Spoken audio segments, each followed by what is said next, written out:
I'm Larry Magid, and this is Are We Doing Tech Right? A podcast from Connect Safely, where we speak with experts from tech, education, government, and academia about tech policies, platforms, and habits that affect our daily lives. And if you like what you hear, please subscribe and visit us at ConnectSafely.org. It's always nice to connect with my old friend, Teitelbaum. Old not in her age, but old in terms of how long she and I have been working together, going way back to Yahooligans, which was a Yahoo Kids project in the 90s, if you can believe it. Catherine is the head of family trust at Amazon, a former educator and industry veteran with 25 years experience in the fields of online safety, product policy, educational technology, and developing trustworthy digital products. For more than a decade, Catherine held senior position within Yahoo, as I mentioned, leading the award-winning Yahooligans and Yahoo education products, as well as global policy initiatives.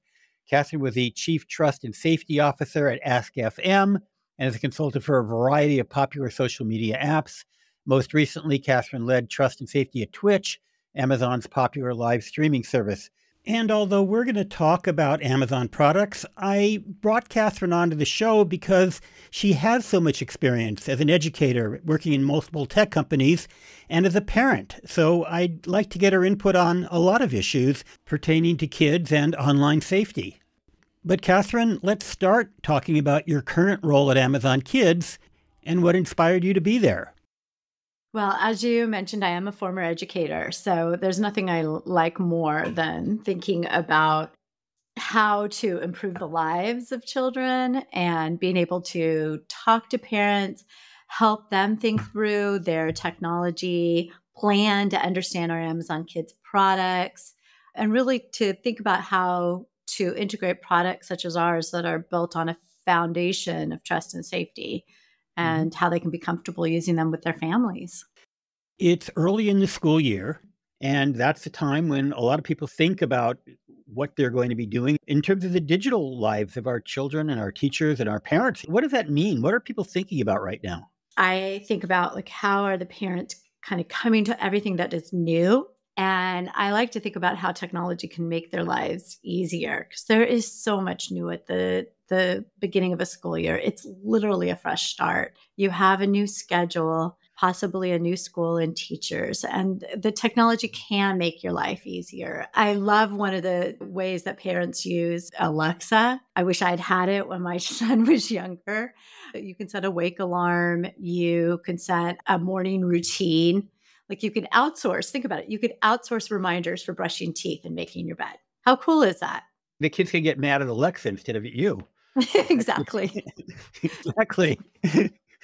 Alexa will also always have a joke on hand and a weather report and things like that. Alexa doesn't need to get their morning coffee first. We use it all the time. Our kids are grown up, but we use it all the time in our house for everything from checking the weather to finding who a certain actor is on television to listening to music. And now we have a grandchild, so we're listening to children's music. And, nice. Back in the day, we would have had to go out and buy a bunch of CDs. Now we just ask Alexa and here comes the music. Right. And as your grandchild gets older, Alexa has the ability, if a parent sets it up or a grown-up sets it up, that to recognize a child's voice and will customize responses appropriately based on knowing it is a child. Well, I have a task for your engineers. My grandchild is 8 months old, and she's kind of trying to speak in ways that no human being can understand. But if Alexa could figure it out and translate it from baby talk to English, that would be an amazing technology. I will make a note of that. Yeah, I'm not sure we actually need that no matter what. You talked a little bit about what's new, what's happening. Obviously, AI is such a huge factor right now for good and potentially for evil, although, I'm personally on the optimistic side of this, but it's such a huge issue, especially in education, but in the home as well. Talk a little bit about both from your perspective as an educator, you're never really a former educator, you're always an educator. Thank you. From your perspective as an educator and, of course, your perspective at Amazon, where do you see AI playing a role right now? We are living in a time of rapid change, and we have to evolve as the technology evolves. We are continuing to build our products from the ground up with trust and safety at the forefront. And when we think about AI for kids, we think about how that can create a new way for children to interact with technology. So one thing that I am watching, and this is inclusive of AI, is technology that's interactive and less passive. We have a version of that with our Play Together game, where families are really loving it, but being able to have an interactive experience kind of uplifted or made a little more creative when the AI is involved and families are participating in that together. Let's segue back to you as a person and not necessarily with your Amazon hat on. So you are a mom of a digital native, and I know that just because he's in college doesn't mean you're no longer a mom. I'm still a dad, and my kids are well into their careers. Oh, I hope I'm not done. But just let's talk a little bit about, having gone through you raised an adult. You now have an adult child. And so on some levels, I guess you're done, but on many others, you have more to go. But talk a little bit about your experience as just, you're at the point where at this point, he's kind of on his own, at least as far as I think his digital diet is concerned. Yes. Yes. And I love that you said I raised an adult, because that is something that we think of and talk about when we're building tools as well. I think it's really important for parents to think about technology the way you think about other areas of child development. Reading, you don't start by reading the world classics and chapter books, right? You start by reading picture books, and then you recognize words, and then you build from there. It's scaffolds. Learning to have independence, crossing a street. You start by holding on really tightly and progressively less tightly. And maybe at some point you let go, but you're still keeping your eyes on that child as that child crosses the street. Technology is the same. And you asked about my personal journey. I was involved at every age and stage. We had agreements in our family around technology, just like we would about, crossing the street or going anywhere else. We had conversations about what our expectations were, what he was allowed to do. He came to us and said, I wanted to do, as he got older, these are the things I want to do. This is one of the reasons I like Amazon Kids so much and that I wanted to work on this product, is that we're enabling those conversations for families and providing settings so that will help ensure that your expectations are met. But it's important for families to have agreements, and, it's back to school, to take time in the calendar or opportunities from the calendar to kind of reset those expectations as children get older, keeping in mind that eventually you want your child to be knowledgeable, to be empowered, for you to have trust that good decisions are being made in line with your family values, and to feel comfortable, both the child and the parent, that you have an adult that's ready to go out the door. No, I couldn't agree more. And I was thinking about this the other day. My son, who's in his late 30s already, hard to believe, wears a bike helmet. Now, not everybody wears a bike helmet. Not every teen. I see teens going by my house on the way to school. They have a bike helmet with them because they're required by law, but they are often strapped to the handlebars. But my kids wear a bike helmet, and it's a habit they developed. And that doesn't mean that they don't take risks. Getting on a bike is risky, but they minimize the risk. They've learned, and just as you and I do, getting into a car is risky, but we put our seatbelts on and we don't drink if we drive, and we try to stay at least somewhere near the speed limit. And I think about that with digital safety as well. The idea that it's not about not doing anything. It's not about putting the brakes on. It's about doing it in a way which mitigates the risk. I wonder if you, from your perspective at Amazon, as a parent, as an educator, what does that mean? How do you I shouldn't use the word risk over and over, but how do you thrive? How do you explore? How do you, just do things, but at the same time, minimize the possibility of things going wrong in the world of digital technology? Right. The question that you're asking in the context of ever evolving technologies and when we're talking about parents and families, ever evolving young humans. The children are never, they're not static. They're changing too. I think first and foremost, there is some peace to be gained by being involved. I know you said like my son is a digital native and all the kids today are digital natives, but that doesn't mean this is an area where my life experiences aren't relevant or yours weren't relevant to your children. This is not an area where parents should be hands off, but parents can be guides and they can be co-passengers along the ride. I've always recommended that parents should educate themselves on the new technology. I think one of the most powerful ways you can educate yourself is by talking to your kids about what they're excited about. What is the game that they want to play? Why do they want to play it? How do they think about their privacy? One thing I've noticed with this generation, my son's generation, is that they don't think about privacy the way I do. They are comfortable sharing more about themselves than I am. And they are very well educated on privacy tools.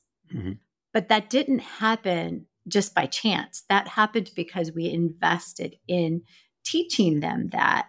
When my son was young, he wanted to play a game on one of our shared devices. I wasn't comfortable with it because I thought it was a little violent, and I was trying to not introduce that. He forced the conversation over and over because he was persistent. And fortunately, we listened and came to the plan of action that we would play it together before we played it. He played it separate, and that we play it together. I would learn that it was not as dangerous as I thought it was. That was his theory anyways. What ended up happening by playing it together, understanding the joy he received from it, we looked at risk. So we looked at risk, and one way we mitigated it is we were able to close it so that he was only playing with people in his classroom, people we knew in real life to start. Right. We discovered that I like to build and he likes to blow things up, but okay. And Catherine, having been at Yahoo and all these other tech companies for your career, you are probably more tech savvy than the average person. But the fact is, tech savvy or not tech savvy, there's a certain wisdom that comes with maturity, that comes with being an adult, that comes with having been on the planet for a few decades. And you don't have to be a tech guru to guide your children any more than you have to be an automotive guru to know how to drive a car safely. You just have to have some common sense and some life experience. You need to kind of, like you did, look under the hood, so to speak, of the technology a little bit so you can figure out what's appropriate and what isn't. But so many people think it's harder than it really is. I think that may be changing. It was certainly right for prior generations.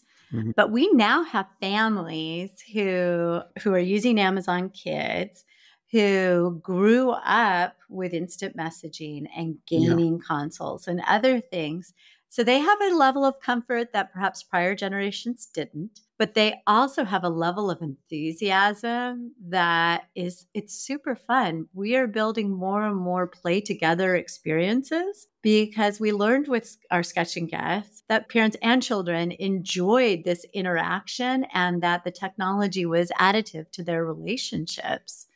And the other thing that I've noticed about young parents is they're not naive. They have an appropriate level of skepticism about the fact that technology, with all of its promises, does have some things that have to be managed. That I'm seeing more than I expected of parents being concerned and wanting to play an active role in making sure their kids are using it appropriately.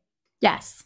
And we launched a free parent dashboard 10 years ago, more than 10 years ago, called Amazon Kids. And it works seamlessly across our devices, the Kindle, the tablets, the Echo devices, so that parents can set settings that further customize their child's experience.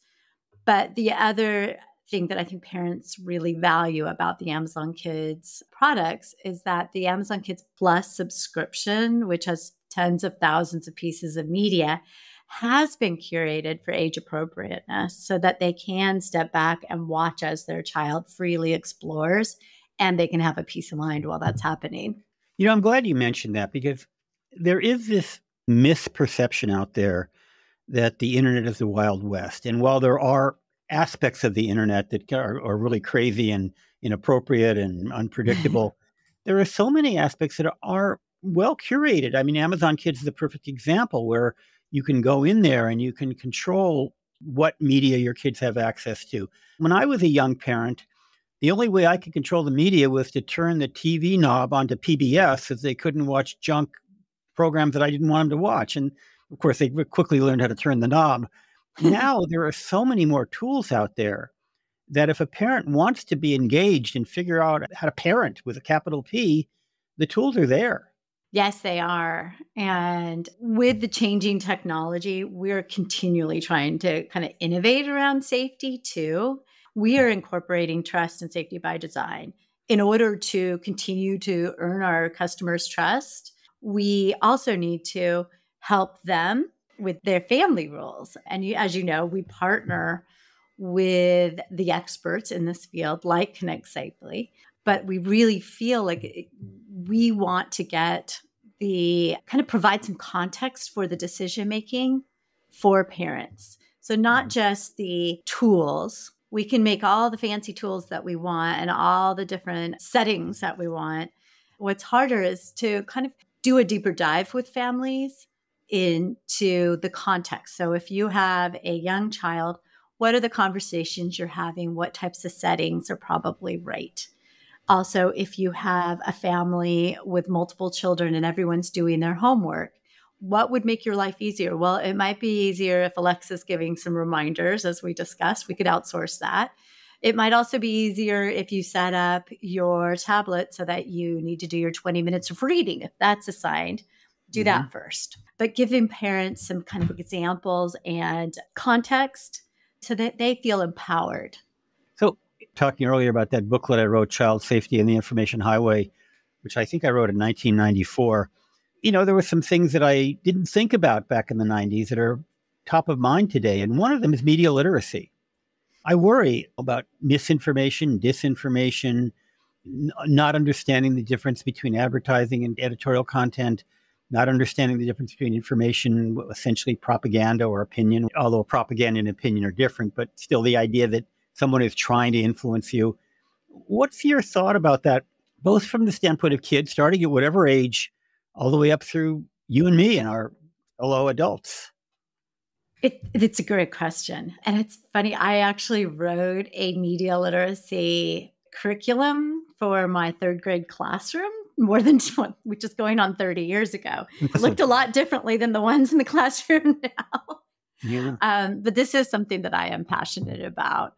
For families, it's important to start with conversations about the media that you are enjoying. So if that is a book, you point out to, this is the title of the book. This is the author. What is an author? Well, the author is the person that writes or draws the book.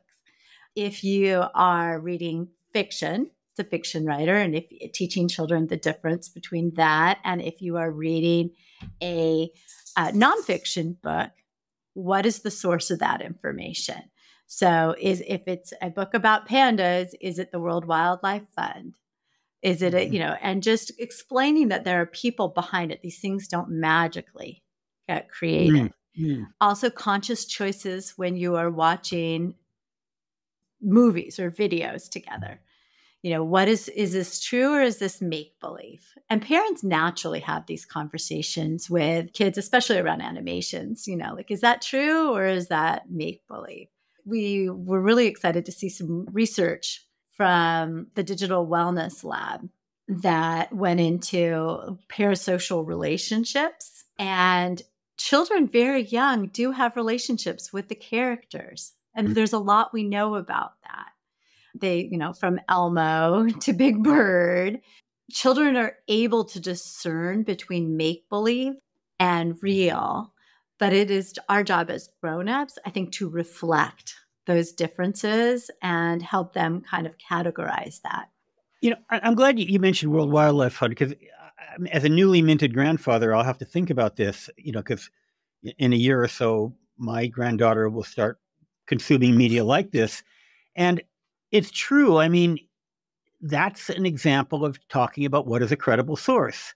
I Right. mean, are you fine? I mean, these people know a lot about pandas. They study pandas. They're researchers. They went to college to learn about animals like pandas.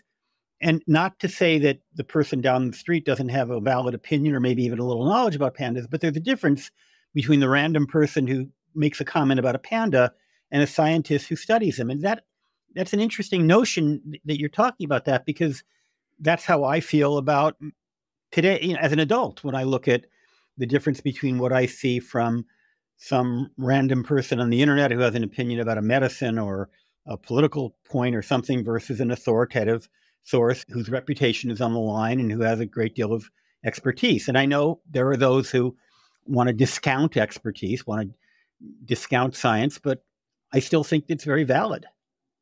I do think it's valid. And when I think back to like my early teacher education, it wasn't just, we weren't being taught media literacy per se, but just basic literacy. You were taught to show children the fundamentals of a book and title, author, copyright, all those things were part of it. And that is still, I think, still relevant. And to your point about as children get older, what does that look like? Well, who are your reference materials? What were your sources? Even if you're creating your own content, what were your sources for that opinion, for that report? We talked a little bit about AI, but I want to talk about it a little more because it is such a huge issue. I can't think of a single tech company that isn't almost pivoting in that direction. And as you mentioned, Amazon has been actually at it for a long time. I mean, even early Alexa had some AI in it, and it's getting more and more sophisticated. Where do you see it going, not just with Amazon, but just in general? And where do you see it impacting our lives as we finish out this decade and beyond? I don't know that I'm that much of a futurist to be able to see that far. But one thing I'm excited about is the interactive technology generally and the creativity. I think it's going to inspire. Let me give you an example of what I mean. A year and a half ago, when I was hearing about AI in the classroom or with kids, what I was hearing is people were very nervous about cheating. I heard it from my son's teachers even. They were very concerned about cheating because it made it easier to ask a answer to a kind of more complex than just a search term. Summarize this book for me. What happened? There's no more book reports. That was the concern because the AI could do that and do that quickly. People were also concerned that the AI would hallucinate and come up with, summarize this book, but they summarize a different book. What I'm seeing now is AI is kind of a launch pad. It's an experience that can engage children in curiosity. If you think about like what we did simply with Explore with Alexa, where it was kind of a kickoff for an Alexa-led conversation that combines fun facts but from a trusted source. It also allows for kind of a more natural exploration. So formerly we would say search on an elephant and you would get an elephant is a mammal. An elephant is large. It has a trunk. I don't know, some simple facts. Whereas now the AI can say, oh, do you want a fact about it or do you want a joke? Or what else do you want to know? And it will engage the child in kind of going more playfully and the way children do, right? They don't just go deep, but they kind of take a winding road through their exploration. And I think we're going to see that both for the exploration side, but also that the ability to create. Well, I've taken a winding road through this interview and appreciate your flexibility. Do you have anything to add? I think we've pretty much gotten through most of the questions that I wanted to ask.